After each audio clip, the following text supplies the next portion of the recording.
Si estás viendo este video porque tu mascota consumió veneno o lo sospechas, es mejor que pauses y lo lleves con un médico veterinario urgentemente. El éxito de que sobreviva depende del tiempo que haya transcurrido, y si tienes el producto, lo lleves para su tratamiento. No te preocupes, podrás ver este video después, seguirá aquí cuando lo necesites. Hoy hablaremos de una situación muy complicada y bastante horrenda: el envenenamiento por plaguicidas y qué hacer en caso de que suceda. Así que, ¡vamos al video! Muchas veces nos vemos en la necesidad de poner algún producto químico, con el fin de acabar con alguna plaga, ya sean cucarachas, mosquitos, ratas, ratones, etc., para acabar con ellos o bajar su población. Por lo que recurrimos a la utilización de algún veneno para matarlos, debido a que estos animales pueden ser transmisores o vectores de algunas enfermedades. Estos productos tienen como finalidad matar al consumidor de existiendo muchos tipos de veneno, por lo que es muy difícil nombrarlos a todos. Por ejemplo, existen algunos grupos llamados órganos fosforados o órganos clorados, que se utilizan como plaguicidas, otros como el fosfuro de zinc, que es muy eficaz, o la warfarina, que no produce una muerte inmediata, pero tiene como objetivo evitar la coagulación. Además, se les combina con otros productos, en su mayoría alimenticios, para volverlos más apetitosos. Cabe resaltar que todo producto que se tiene que utilizar para acabar con las plagas debe de ser colocado por un especialista, o saber cómo manipularlos, donde se debe de leer muy bien las indicaciones, su toxicidad y si despide gases tóxicos. Mucha gente que realiza tal labor desconocen el cómo y dónde se deben de colocar, por lo que son puestos en lugares donde mascotas y niños llegan a tener acceso a estos. El problema realmente comienza cuando una mascota o un niño se topa con tal apetitoso bocadillo mortal, los cuales se ingieren por desconocimiento. Lo que sigue depende en gran medida de varios factores. Todos los venenos tienen una intoxicación, dependiendo de 3 factores. El tiempo, el cual puede determinar en dónde se localice dentro del cuerpo. Los primeros 30 minutos normalmente se encuentran en el estómago, pasando posteriormente al sistema circulatorio por acción de la digestión, en donde se puede realizar los primeros auxilios en los primeros minutos detectando su ingesta, como puede ser provocar el vómito, entre otros.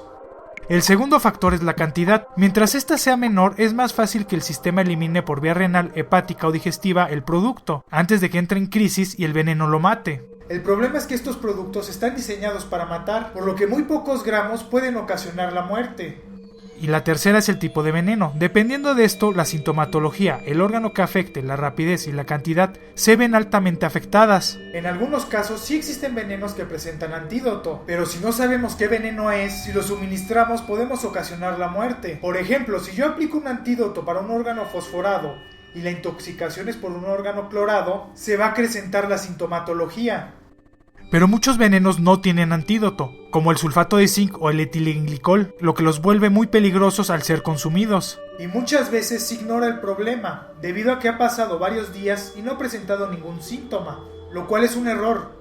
Por ejemplo, los venenos con anticoagulantes tienen un efecto a largo plazo, en lo que inhibe la producción de trombina en la cascada de la coagulación, lo que evita que la sangre forme coágulos y se detenga el sangrado. Y dirás, bueno, si no se produce una hemorragia, todo está bien, lo cual es una equivocación. Por ejemplo, al respirar se rompen pequeños capilares en nuestros pulmones, que son sellados casi inmediatamente. Pero al estar presentes estos productos en el sistema, los pulmones se comienzan a llenar de sangre lentamente, por lo que los síntomas se pueden presentar varios días o semanas después de su consumo. La sintomatología es muy variable por el tipo de veneno, pero en general se presentan varios. El vómito y la diarrea son recurrentes, pudiendo existir sangre en ellas. La disnea y la taquicardia son síntomas que pueden ocasionar la muerte. La sintomatología neurológica no necesariamente se puede presentar, siendo muy común en los órganos fosforados y clorados, donde se ve una baja o nula respuesta pupilar, hasta situaciones más graves como convulsiones, donde uno de los escenarios más probables es la muerte, aun cuando se le suministra un adecuado tratamiento. Por desgracia, los venenos están hechos para matar y cumplen muy bien su función. Y créanme cuando les digo que es muy impresionante ver cómo se mueren por la sintomatología tan agresiva, por lo que en muchas ocasiones se opta a sacrificar al paciente para evitar su sufrimiento. Todo tratamiento debe ser suministrado por un médico veterinario, donde se le aplica suero para disminuir la cantidad de veneno que circula en el cuerpo, además de acelerar los procesos hepáticos y renales para su eliminación. Recordando que siempre se presenta una afección a estos órganos por el veneno.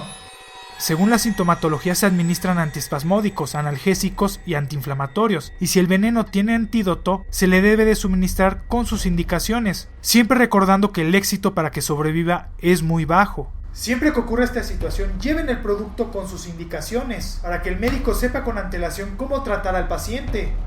Por lo que siempre se debe recordar varias cosas. Antes de colocar un veneno en una casa, debe de ser posicionado en un lugar inaccesible para las mascotas y los niños. Un lugar donde les cueste mucho trabajo colocarlo, como por ejemplo puede ser debajo del refrigerador, y siempre pensar 2 pasos adelante, pensando que si lo pueden sacar no es un buen sitio. O posicionarlo en cajas especiales para estos productos, donde se tiene que abrir con una llave especial. Posicionando las cajas donde no las pueden agarrar, debido a que un perro las puede llegar a romper. Revisar constantemente los cebos y si no hay plagas, retirarlos. No porque haya pasado semanas, meses o años, significa que su efecto se inhabilitó. Recoger los cadáveres que se generen lo más rápido posible y ser tirados en bolsas. De preferencia deberían de ser incinerados, pero como muy pocas personas tienen acceso a estos servicios, lo mejor es indicar al personal de limpieza que es un animal envenenado. Y sobre todo, estos productos deben de ser aplicados por un experto, y debe de ser muy precavido si pone cebos, o si aplica aerosoles debe de desalojar el lugar donde lo aplica, hasta que sea seguro. Y si ven que una persona hace algo que los hace dudar, mejor cambiarla, aunque jure y perjure que no va a pasar nada. En algunas ocasiones se puede presentar el caso de que gente ajena pone veneno, con la intención de matar a una mascota. En esos casos es muy difícil prevenirlo, por lo que si detectas comida en la calle o en tu casa, no dejes que tu perro la coma y tírala inmediatamente. Y si tú tienes pensado hacerlo, no lo hagas. Mejor dialoga con esta persona para llegar a una solución menos drástica. O concurre con las autoridades. Al final, la mascota no es el problema. Recordando que siempre se puede utilizar otro método aparte de los venenos, y nunca dejen al alcance este tipo de productos. Mucha gente pensó lo mismo, no creo que pase nada, y hoy por hoy se arrepienten de no prevenir. Espero el video haya sido de su agrado. Si fue así, dale me gusta y compártelo para que más gente conozca este canal. Les dejo mis redes sociales para que estemos en contacto, además de que por ese medio haré los anuncios pertinentes en cuanto al canal. Si eres nuevo te invito a que te suscribas, y si aún no conoces mi canal City Gamer, te dejo un enlace para que te des una vuelta. Muchas gracias por ver este video, nos estamos viendo, ¡hasta luego!